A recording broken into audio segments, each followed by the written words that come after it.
adlaw.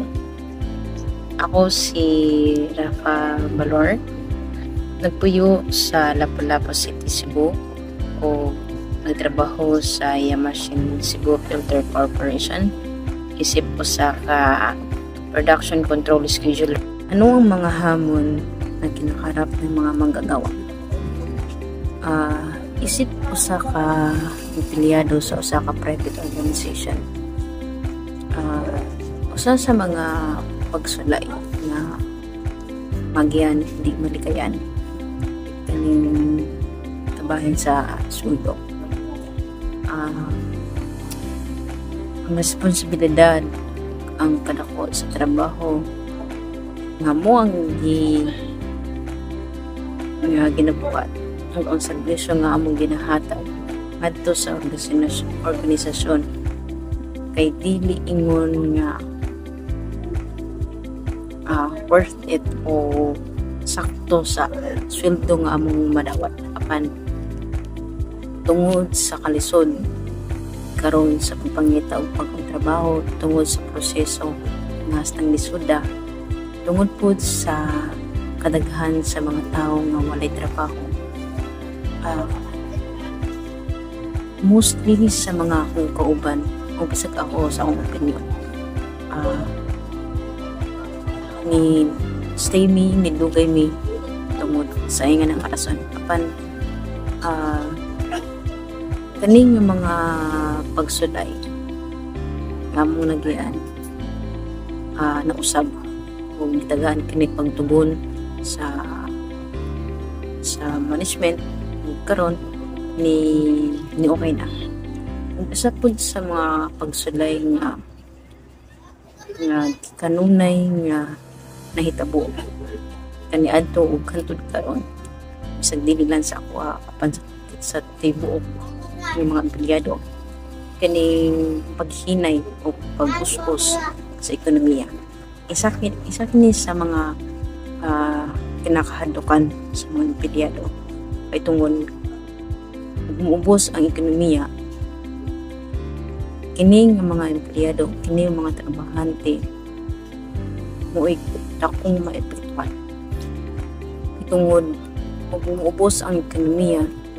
Daghang mga negosyo, daghang mga private organizations, kaya sa mga gagmay nga mga negosyante nga naay mga empleyado mapugos o sirado sa ilang kumpanya, mapugos o tanggal sa ilang mga empleyado tungod sa kining nga rason.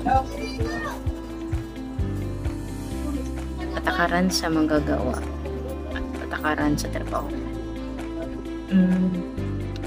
Naidako ni nga importansya kaning kaning pangutan. Ang patakaran o bala o regulation nga ginapatupad sa usa ka organisasyon sa usa ka kumpanya diha sa ilang mga empleyado manggagawa kay dili lamang kini usa ka sundununon apan isa pud ni ka proteksyon o seguridad para sa mga empleyado ng mga gawa labi na sa ilang benepisyo sa ni ana ni ilahang leave, overtime, kabahin sa ilang health insurance, government insurance, kani yung mga benepisyo nakit kini sa patakaran o regulation sa kumpanya diha sa ilahang mga empleyado na kinahanglan kini ilahang ihatag o ilahang ipatupad diha sa ilahang mga empleyado dili lamang sa proteksyon sa benepisyo diha po sa ilang proteksyon labi na diha sa ilang trabaho sa working environment na ay mga patakaran na kinahanglan nilang sundon tungod aron to keep them safe. Labi na kung ilahang linya sa trabaho kay medyo na ay prone sa aksidente, kana nga mga patakaran kinahanglan na sundon o kinahanglan nga at